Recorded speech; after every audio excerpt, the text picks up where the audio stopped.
គិតទៅវាសនាមនុស្សពិតជាមិនដូចគ្នាសោះគ្រូសាអស់នឹងគេមានប្រាក់ចាយសបាយហឺហាដោយមិនចាំបាច់ខំប្រឹងរកប៉ុន្តែគ្រូសាខ្ញុំវិញខំប្រឹងណាស់ញើសហូរស្ទើរខ្លាយជាឈាមទីបំផុតរកតែបាយហូបស្ទើរសឹងមិនបានគិតដល់រឿងនេះវាហាក់ដូចជានាំជំរុញឲ្យចិត្តខ្ញុំនឹកដល់សកម្មភាពលោកឪពុកអ្នកម្ដាយ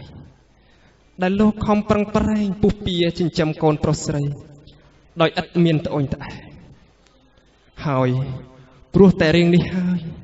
បានជាធ្វើឲ្យបេះដូងរបស់ខ្ញុំយំស្រែកស្ទើររាល់ថ្ងៃថាកូនអាណិតអ្នកមានគុណខ្លាំងណាស់ប៉ុន្តែកូនបែរជាទុកអ្នកម្ដាយឲ្យរស់នៅរងទុកតែឯងចំណែករូបកូនឯនេះវិញមកសងំរស់រករួចខ្លួនទុកឲ្យប្អូនស្រី3នាក់ទៅរស់នៅរកស៊ីស្រុកគេយកប្រាក់មកជួយជ្រោមជ្រែងឪពុកម្ដាយដែលកំពុងតែរស់វេទនាក្នុងផ្ទះដ៏តូចនោះទៅវិញ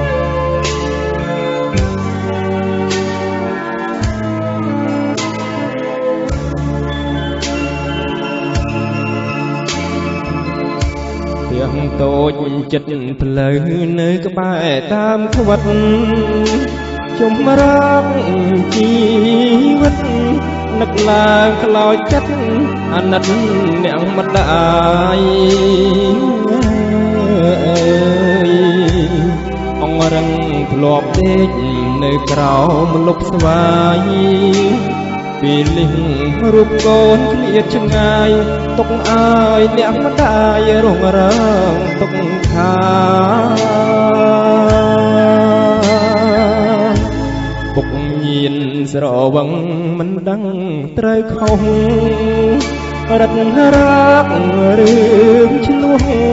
ម្ដាយគ្មានកំហុសស៊ូទ្រាំក្រំគ្រាកូនតូចស្រែកយំអង្វរគ្រប់គ្នាពុកកាចខំប្រឹងបំពៀម្ដាយរស់វេទនាគ្មានគ្រាសុខសាន្តនេះហើយគុកកម្មប្រចាំលោកីខ្ញុំយំរាល់ថ្ងៃអាណិតម្ដាយថ្លៃស្ទើរបែកអស់រាខ្ញុំចង់តែស្រែកឲ្យបែកលោកកាស្រែកប្រាប់ទេវតាសូមលោកមេត្តាគ្រូសាខ្ញុំផងស្រី3នាក់ផ្ញើខ្លួនស្រុកគេ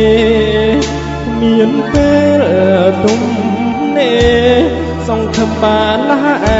រួចពីចំណង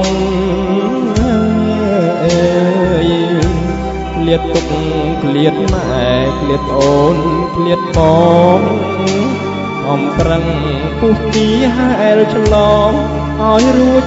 ចំណងបំណុលជីវិត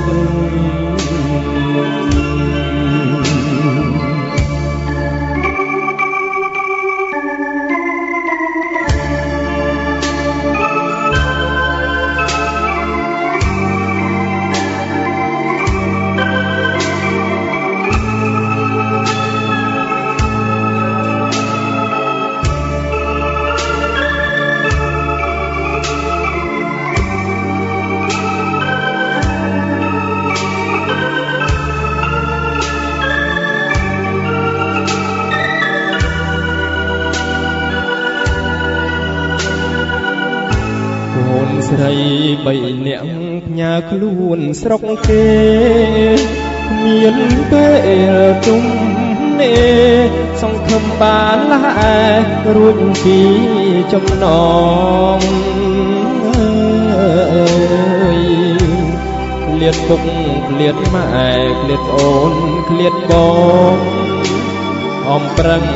ពុះពីហែលឆ្លងឲ្យរួចចំណងបំណុលជីវិត